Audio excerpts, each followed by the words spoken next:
নতুন করে করোনা ও ডেঙ্গুর প্রকোপে বিপর্যস্ত চট্টগ্রাম। প্রতিদিনই বাড়ছে আক্রান্ত মৃত্যুর সংখ্যা। বিস্তারিত খবর জানাতে চট্টগ্রাম থেকে যুক্ত হচ্ছেন সহকর্মী আকরাম হোসাইন। আকরাম, চট্টগ্রামে করোনা ও ডেঙ্গু রোগীর সংখ্যা আরও বাড়ছে কিনা, কেমন দেখছেন সেখানকার পরিস্থিতি, এবং এই অবস্থায় চিকিৎসকরা কি পরামর্শ দিচ্ছেন?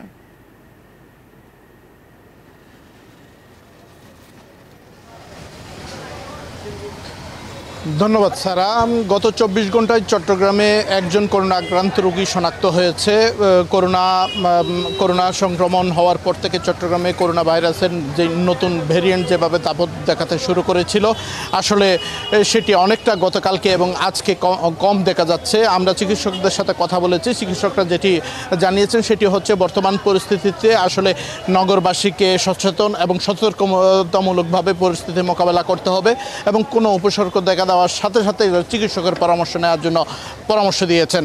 তবে আমরা সিভিল সার্জন কার্যালয়ের সাথে কথা বলেছিলাম। তারা সিভিল সার্জন কার্যালয়ের পক্ষ থেকে যেটি জানানো হয়েছে সেটি হচ্ছে, করোনার নতুন ভেরিয়েন্টের যে দাপট দেখাতে শুরু করেছিল সেটি অনেকটা কমতে শুরু করেছে, যার কারণে নগরবাসীর মধ্যে স্বস্তি ফিরেছে বলে জানিয়েছেন। এবং আমরাও নগরবাসীর সাথে কথা বলেছি, এটি জানতে পেরেছি আসলে করোনার যে নতুন ভেরিয়েন্টের দাপটের কারণে যে অস্থিরতা শুরু হয়েছিল, যেভাবে আতঙ্কিত হয়ে পড়ছিল নগরবাসী, এখন কিন্তু অনেকটা নগরবাসীর মধ্যে স্বস্তি ফিরে এসেছে।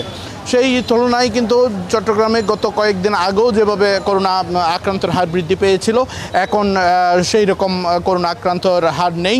তবে এখন স্বাভাবিক বললেই চলে। এখন আমরা যাব বরগুনাতে আছেন আমাদের সহকর্মী সুমন। আপনি জানাবেন বরগুনার সর্বশেষ পরিস্থিতি।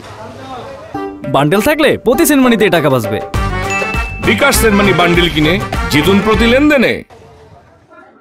ধন্যবাদ আকরাম আপনাকে। আপনি চট্টগ্রাম থেকে সেখানকার করোনার পরিস্থিতি জানাচ্ছিলেন। আপনি জানেন যে এখানে আসলে করোনার তেমন কোনো প্রভাব নেই, তবে হচ্ছে এখানে ডেঙ্গুর কিন্তু হটস্পট হিসেবে চিহ্নিত করা হয়েছে ইতিমধ্যে। এবং আমি যদি স্বাস্থ্য বিভাগ থেকে আমাদেরকে যে সবশেষ তথ্য জানানো হয়েছে সেই তথ্য বলতে চাই যে বরগুনায় কিন্তু এখন পর্যন্ত গত ২৪ ঘন্টায় ৬৬ জন নতুন ডেঙ্গু আক্রান্ত রোগী বরগুনা জেনারেল হাসপাতাল এবং যে উপজেলা স্বাস্থ্য কমপ্লেক্সগুলো রয়েছে সেখানে ভর্তি হয়েছে। এবং এই নিয়ে কিন্তু বরগুনায় মোট ডেঙ্গু আক্রান্ত রোগীর সংখ্যা দাঁড়িয়েছে ৩,৩৫৭ জন এবং এখন পর্যন্ত মৃত্যুবরণ করেছেন ৬ জন। সরকারি হিসেবে, বেসরকারি হিসেবে এই সংখ্যা ২৭ জন বলে কিন্তু আমাদেরকে বিভিন্ন উন্নয়ন সংগঠনের পক্ষ থেকে জানানো হয়েছে। এবং আমরা এই ডেঙ্গু পরিস্থিতি বরগুনায় শুরু হওয়ার পর থেকে বলেছিলাম যে বরগুনায় যে একটি চিকিৎসক সংকট তৈরি হয়েছিল, সেই চিকিৎসক সংকটের জায়গা থেকে বরগুনায় আমরা দেখেছিলাম যে স্বাস্থ্য বিভাগের পক্ষ থেকে চিকিৎসক সংকট মোকাবেলা করার জন্য ১০ জন চিকিৎসক এবং ১০ জন নার্স মোতায়েন করা হয়েছিল। কিন্তু এই চিকিৎসক এবং নার্স মোতায়েন করার পরও কিন্তু আমরা দেখেছি যে বরগুনায় যে হাসপাতালে যারা চিকিৎসা নিতে আসছেন রোগী, তারা একটু অভিযোগ করছেন যে আসলে চিকিৎসকরা কিন্তু ঠিকমতো তাদের খোঁজ খবর নিচ্ছে না এবং চিকিৎসকরা তাদের ঠিকমতো খোঁজ খবর নিচ্ছে না।